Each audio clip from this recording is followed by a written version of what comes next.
je pense qu'un un des points de départ de la discussion pourrait être parler de la bande-annonce et de la manière dont le film est vendu, que je trouvais extrêmement Vas-y. intéressante. Déjà, le bruit autour du film est intéressant. Déjà, le fait qu'on est en France et que bon, la figure de Napoléon, elle est toujours politiquement encore un petit peu vivante, quoi. Et, euh, et elle fait discuter, il y a déjà des clivages, etc. Et puis aussi que nous, on connaît un peu peut-être mieux l'histoire de notre pays que les Américains. Et que du coup, bon, bah, il y a eu toute cette histoire de réalisme fidélité. historique, exactement de fidélité historique, qui était un peu marrante à suivre et qui est peut-être une question dont on parlera. Mais aussi le fait que les affiches et la bande-annonce euh, parlent du film comme si c'était un portrait extrêmement épique. Effectivement, peut-être une des choses qui frappe, c'est que, alors en fait, le film, on va dire, suit un petit peu deux lignes en même temps, puisque ces recréations de bataille qui sont un peu l'apanage de Ridley Scott depuis Gladiator, Kingdom of Heaven, Robin des Bois, etc.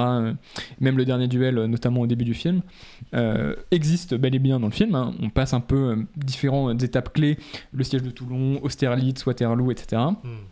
Mais on pourrait dire que ce qui peut surprendre, en tout cas de prime abord, c'est la façon qu'a Ridley Scott, en fait, un petit peu de désacraliser sa figure principale. Puisqu'en fait, ce qu'on observe dans le film, c'est que beaucoup de séquences concernent, on va dire, ce qui pourrait être les coulisses un petit peu de la vie de Napoléon, notamment sa relation avec Joséphine, femme qu'il a aimée, qui a été sacrée impératrice en même temps que lui, et dont il a divorcé plus tard. Et dans lesquels on voit en fait un Napoléon qui n'est pas du tout le mythe ou l'icône qu'on pourrait attendre, mais en fait qui est montré presque comme un personnage assez médiocre en fait, et presque, moi je dirais, comme Pathétique. un enfant capricieux en fait. C'est-à-dire, et d'ailleurs là on a vu des images à l'instant du siège de Toulon, et il y a une sorte un peu de dichotomie qui est actée dès ce moment-là, où on voit Napoléon préparer, donc c'est la première scène de bataille du film, on voit Napoléon en fait préparer son plan d'attaque très nonchalamment en fait, comme si voilà, ça lui demandait extrêmement peu de réflexion. Par contre, dès que le combat commence, il est pétrifié, il tremble, etc. Et donc en fait, on a ce portrait presque d'un petit enfant surdoué, mais extrêmement capricieux, extrêmement frustré, qui a souvent besoin de l'appui de son armée pour faire accepter ce qu'il veut faire. Et il y a notamment, on va dire, un axe un petit peu oedipien qui est tissé avec Joséphine et la figure de la mère de Napoléon qui arrive aussi dans le film. Et voilà, il y a un moment où Joséphine lui fait dire en gros qu'il n'est rien sans elle et sa mère. Voilà, ça peut être en tout cas une des premières choses qu'on voit dans le film, c'est que pour tout ce qu'il passe de temps à recréer un petit peu des épisodes de l'ordre de la légende, voire même certains tableaux, hein, il y a évidemment beaucoup de citations, mais entre ces tableaux, ben, il y a ce portrait presque comment dire, presque déplaisant en fait de ce personnage dont Scott souligne à mon sens la petitesse en fait.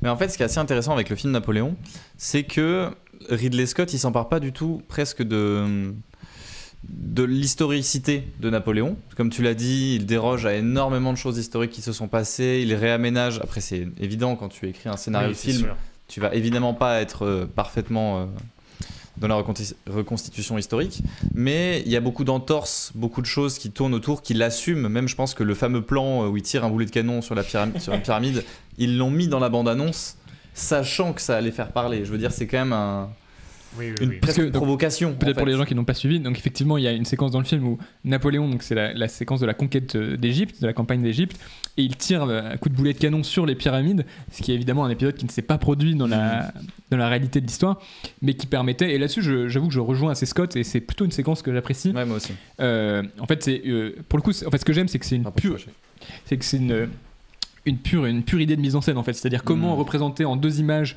l'idée que Napoléon a vraiment attaqué l'Égypte, conquis en fait, surtout oui, c'est l'idée de conquérir l'Égypte en un plan. Comment après presque dérober l'Égypte quoi. On montre cette séquence, en plus il y a une idée presque assez belle où le coup de canon tonne et c'est presque le tremblement des pyramides qui fait tomber l'armée égyptienne, comme si c'était presque il avait détruit le monument, le symbole de l'Égypte. Quelque chose qu'il a dit en interview aussi, c'est que Phoenix a travaillé dans son coin pour l'incarnation de Napoléon, mais ensemble les deux n'ont pas travaillé, réfléchi le personnage. Il dit que il arrivait juste sur le plateau, il lançait et puis c'était comme ça roulait, il n'y a pas une caractérisation précise. Donc en fait c'est presque plus utiliser l'icône Napoléon pour raconter quelque chose d'autre, pour raconter une autre histoire, pour raconter justement cette sorte de personnage qui est entre la figure publique et la figure privée. Et en tout cas, j'ai l'impression que le projet du film, c'est un peu de montrer comment les deux se superposent et se chevauchent. Ouais. Là-dessus, alors en fait, ce qui est passionnant, c'est que cette question un peu de la communication en fait autour du film est à la fois révélatrice et piégeuse. Enfin, on entend beaucoup de choses, je trouve, autour du film qui nous font lui projeter des intentions, notamment sur la question de la durée du film. Je voudrais revenir là-dessus. C'est voilà, le film, on a dit mais il existe une version de 4h ou 4h30 du film. Le film a dû être beaucoup réduit pour la sortie cinéma, donc on voit une version tronquée. Et Ridley Scott a un peu contrecarré en disant non, c'est vraiment la version parfaite pour les salles. Bon, langue de bois ou pas, peu importe. Ce qui compte, c'est que entre ça et les affiches qui déclinent les différentes identités possibles de Napoléon, en fait, on a l'impression d'un film qui se voudrait presque transversal, essayer d'attraper tout Napoléon d'un coup. En fait, c'est pas du tout le cas. J'écoutais Lucille Como sur France Culture qui disait qu'elle trouvait que le film essayait d'aller dans trop de directions. En fait, pour moi, c'est l'inverse. En fait, c'est un film qui vraiment élude énormément de ce qu'a été Napoléon, notamment, on va dire, en fait, toute sa carrière politique, précisément. Oui. Et sur la question de l'histoire, c'est exactement ce que tu disais, c'est-à-dire, en fait, l'histoire de France, elle est... on n'en retient que ce qui est à peu près utile pour pouvoir comprendre les éléments de la contextualisation. De la contextualisation, et toutes les figures un petit peu obligées sont réduites à des caricatures pour qu'on comprenne le plus vite possible. On voit Robespierre, on voit Louis XVIII, c'est ça ? Ouais. Oui.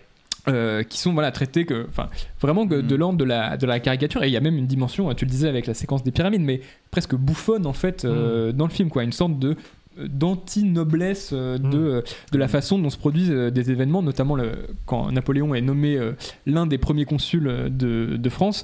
C'est une séquence où qui est complètement sous l'ordre de la comédie, où lui est obligé de se faire aider par tout un tas de soldats, il se fait bastonner par les autres politiciens. C'est une séquence un peu grotesque. C'est une bonne séquence de comédie d'ailleurs. Tout de suite, avec ces premières scènes, on comprend un petit peu quel est son projet. Alors je sais pas si ça considère tout le film, mais en tout cas à ce niveau-là. Et il y a aussi plusieurs références qui, moi, me laissent penser que cet aspect caricatural, il est vraiment présent dans le film. Il y a notamment plusieurs fois l'usage de journaux qui apparaissent dans le film avec des images de caricature. Il y a une scène de théâtre Grand Guignol où on revoit la décapitation de Marie-Antoinette, qui est la séquence qui ouvre le film. Exactement. Donc il y a vraiment cet aspect-là aussi de réponse aussi, où Napoléon a conscience de sa propre image et où Ridley Scott va aussi façonner ce qu'on pensait savoir de Napoléon et utiliser forcément cet aspect-là, tous ses vêtements, la manière dont on l'imagine nous dans l'univers collectif. C'est aussi une figure qui est pas seulement française mais qui est mondiale, quoi. Mais et même justement, c'est la figure historique sur laquelle le plus de choses a été racontées, le plus de fois incarné au cinéma. Je crois que il y a eu le plus de biopics.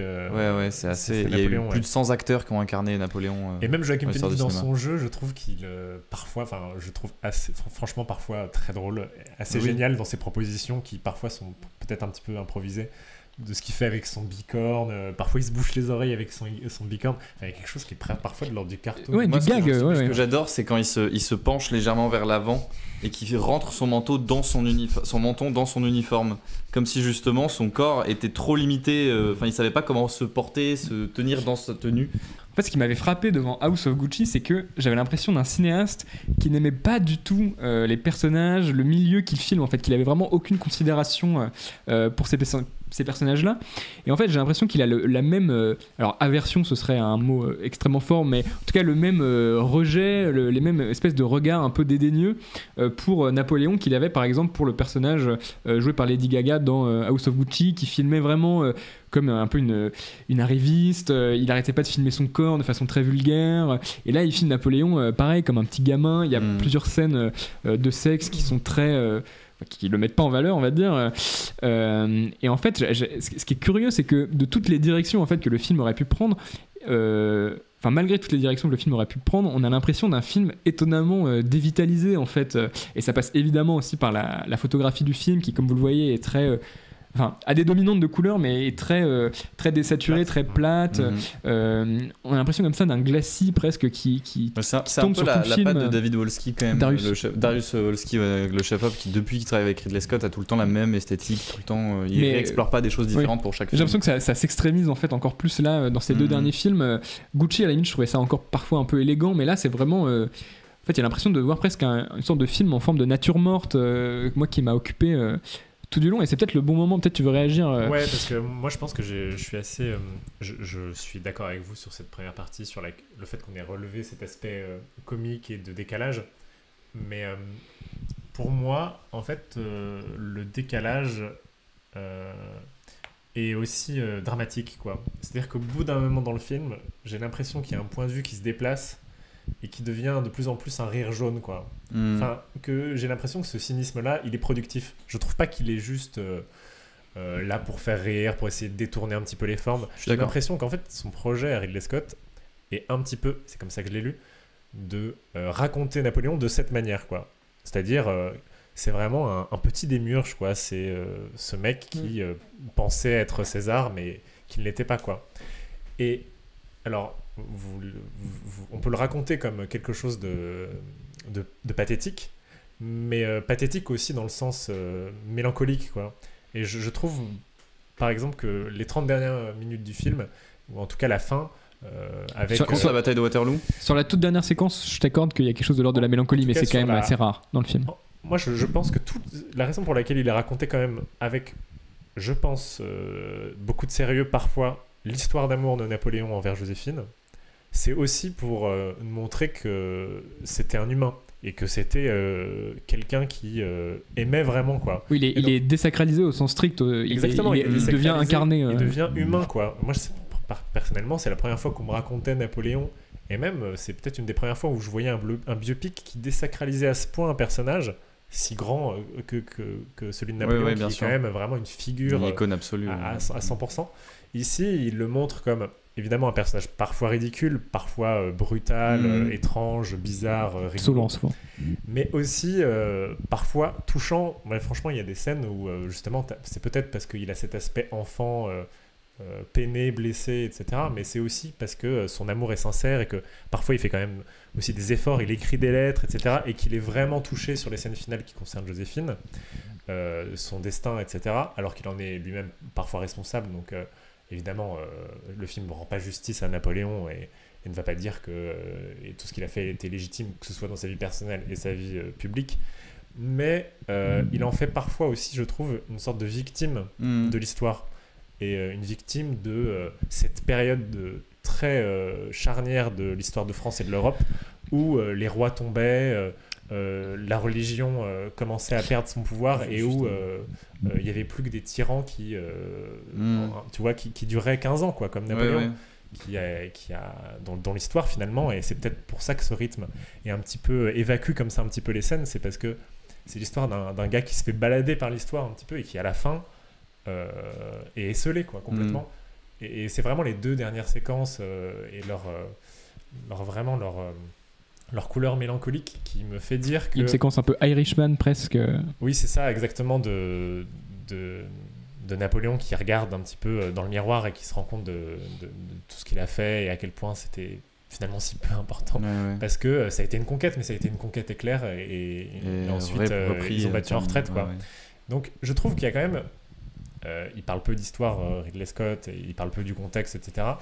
Mais qu'il est assez... en fait, il est pas historique d'un point de vue scientifique, mais il traite quand même d'une question historique qui est le passage du temps, à quel point ces choses-là se sont passées vite, et à quel point Napoléon, ce personnage, a pu sentir que tout ça s'est fait en un clin d'œil, quoi, et que sa vie est passée rapidement. Après, peut-être que je suranalyse, peut-être que je vais trop loin. Non, mais c'est une dimension qui existe. Exactement. Mais après, elle est un peu souterraine quand même dans le film. Elle est un peu souterraine, ça c'est vrai, mais je trouve qu'elle m'a touché, moi, à la fin du film.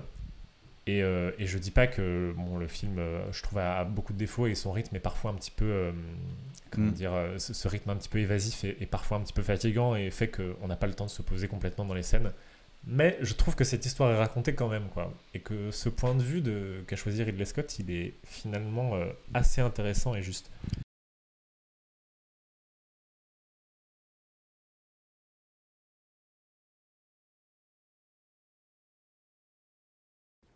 Yeah.